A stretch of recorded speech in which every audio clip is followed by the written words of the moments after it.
হরিপদ পাল। বয়সের ভারে যতটা নুয়ে পড়েছেন ততই পোক্ত হয়েছে তার শিল্পের হাত।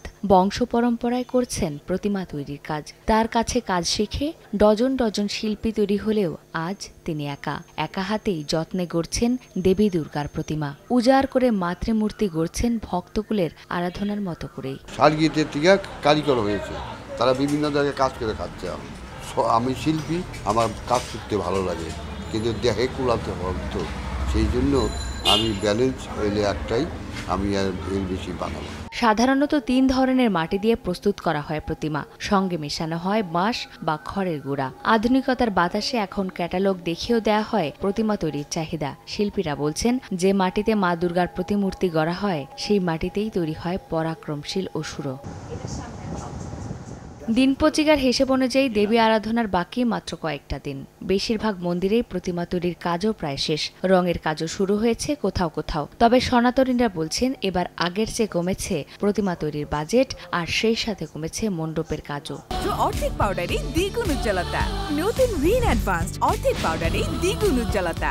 মনের মধ্যে যে আসলে পুজোর যে আনন্দ যেটাকে বলে সেটা আসলেই নাই, দেশের বর্তমান পরিবর্তিত সিচুয়েশনের কারণে। পরিবর্তন আগের মতনই হচ্ছে আর কি। পূজা হয়তো দেশের পরিস্থিতির কারণে একটু আনন্দ ফুর্তি হয়তো কম হইতে পারে। শিশিরে শিশিরে শারদ আকাশে ভোরের আগমনী। চলছে দশভুজা মহামায়াকে মর্তলোকে বরণের শেষ সময়ের প্রস্তুতি। সনাতনীদের প্রত্যাশা, সকল শঙ্কা কাটিয়ে এই পুরো দেশ ভাসবে শরতের উৎসবে। সেই ক্ষণগণনাই এখন মন্দির থেকে ছড়িয়ে পড়েছে ঘরে ঘরে।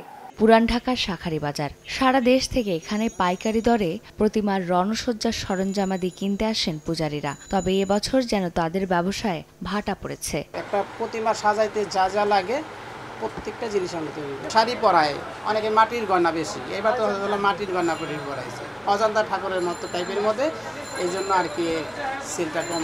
আমরা 15,000 20,000 টাকা দামের মাল তৈরি করে রাখছি যে কাস্টমার আসবে, কিন্তু পরিস্থিতির জন্য ওইগুলো সব আমাদের রয়ে গেল। পঞ্জিকা বলছে এবছর দেবী মর্তলোকে আসবেন দোলায়, আর ঘটকে করে ফিরবেন কৈলাসে।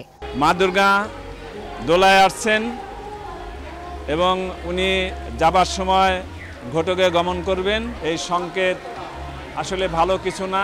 দেশে প্রায় 32,000 পূজা মণ্ডপে শারদীয় উৎসব আয়োজনের কথা রয়েছে। সার্বজনীন এই আনুষ্ঠানিকতায় অনাবিল আনন্দ সবার জন্যই নিরাপদ হবে, এমন প্রত্যাশাই জানাচ্ছেন সংশ্লিষ্টরা। চন্দ্রিমা চৌধুরী, সময় সংবাদ, ঢাকা।